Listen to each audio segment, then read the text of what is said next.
You're listening to the 5-Minute Friday podcast episode of The Aligned Self. This is your host, Daniel Dano V.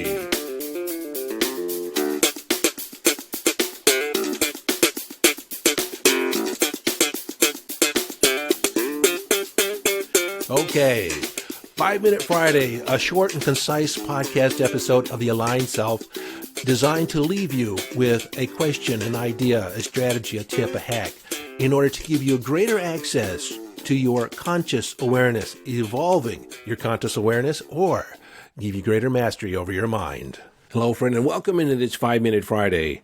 Today I want to talk about investigating your past, investigating different things that have inspired you over the past to gain, a perspective, to gain a perspective on who are you, who do you want to be.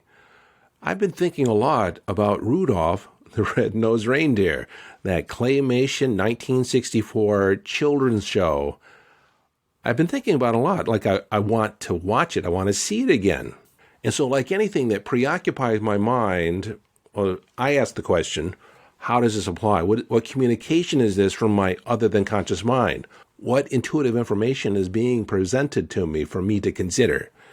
You see, when I have a thought, I just don't have a thought. I consider that there's a grander story behind it or a grander purpose than just a thought passing my mind.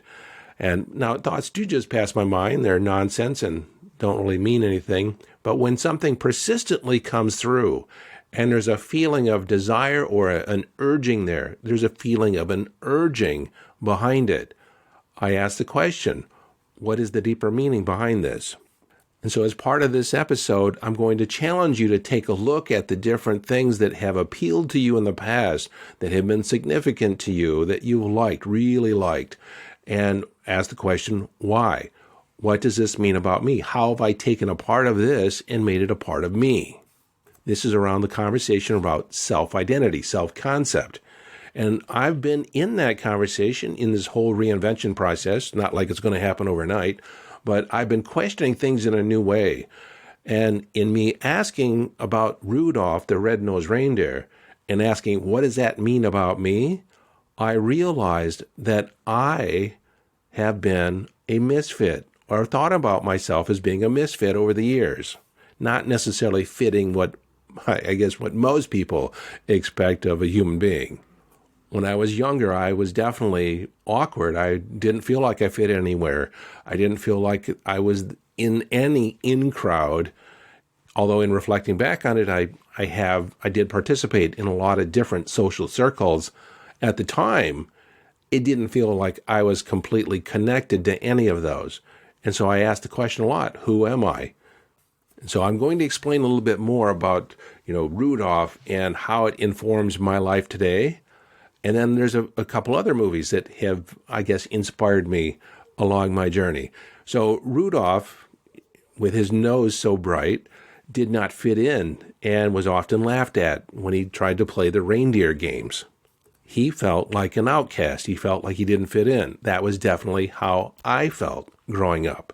And then there's that song that Clarice sings, "There's always tomorrow for your dreams to come true." And that inspired me, that no matter how things were going on today, that there was always tomorrow. Tomorrow could bring something new. Tomorrow could bring something different. And then when Rudolph ran away, because nobody understood him, I never felt understood when I was a kid, and I think I've related why that was, but that appealed to me, running away with Yukon Cornelius, and I forget the name of the elf. The elf that didn't want to be an elf, that wanted to be a dentist, and so he didn't fit in either.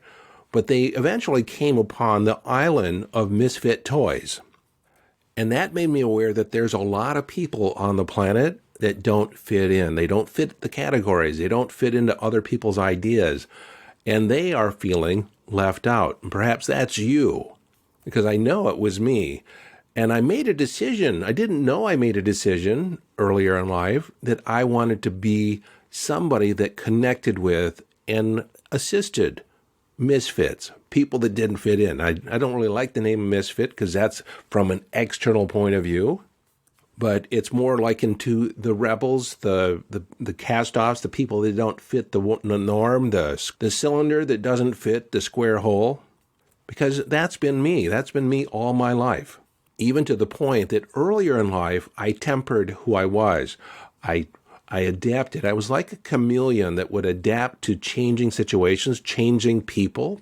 I would change how I was behaving in order to be accepted by a different group. I didn't realize I was a chameleon at the time, not until I was 28. And I realized I'd not really truly been my authentic self. Or I don't even know if any of us can actually be completely authentic or be our authentic self, but that I was lacking a certain level of authenticity in how I was showing up. It felt like more of a performance. Today, it just feels like it's me, and so I guess you could say that's authentic. Yet, there are days when I don't feel like doing anything. I don't feel like getting behind the microphone. I don't feel like having another client call. Sometimes I wish I could just, and that would be authentic. If I was to say I'm authentic, I don't want to do this today. And I make myself, I get in the state of it. I change my mindset. I focus on what the opportunity is, how I'm connecting with people. And so if I'm entirely authentic, there are days when I don't want to participate in life. Not to the degree that I've set it up as, this is the way I'm participating. And that's when I just recognize that's my other than conscious mind, is that I need to take a break, need to take a day off, a little me time. I need to go off to the country. I need to go off for a long walk, be in nature. And these are the pattern interrupts that I just mentioned in a couple episodes ago. And so I said all that just to say that I don't know if we can be entirely authentic, or that it pays for us to be authentic, completely authentic, raw, authentic, because we're all working through stuff. But in the gist of this message, it was just an eye-opener to me that this little children's song, it was turned into a claymation children's TV show, was so impactful on who I am today. And so in this episode, I'm challenging you to begin thinking about the different things, the different influences that shape who you are. Another thing that just popped in my head is the movie The Miracle on 34th Street. Since we're talking Christmas shows, and the thing about that show is I loved the faith behind it, the believing in Christmas, believing in Santa Claus.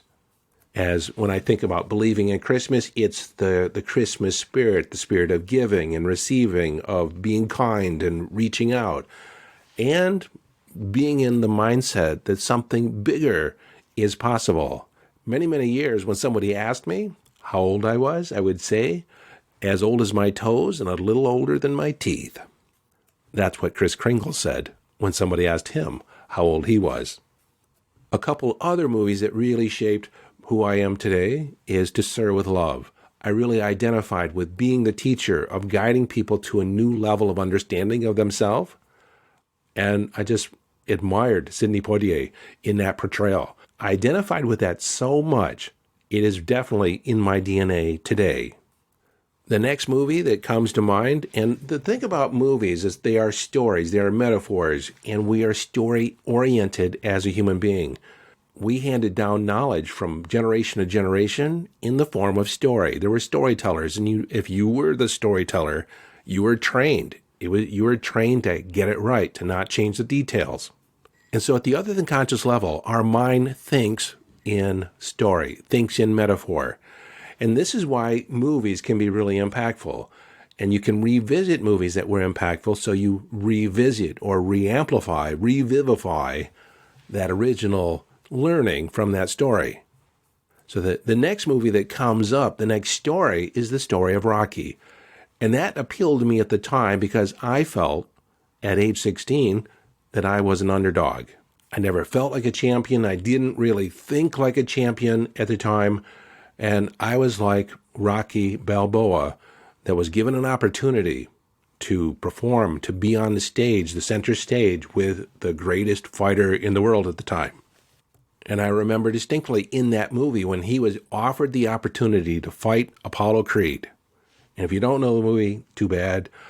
What he said, though, is sitting in that chair is, no, I don't think it'd be a very good fight.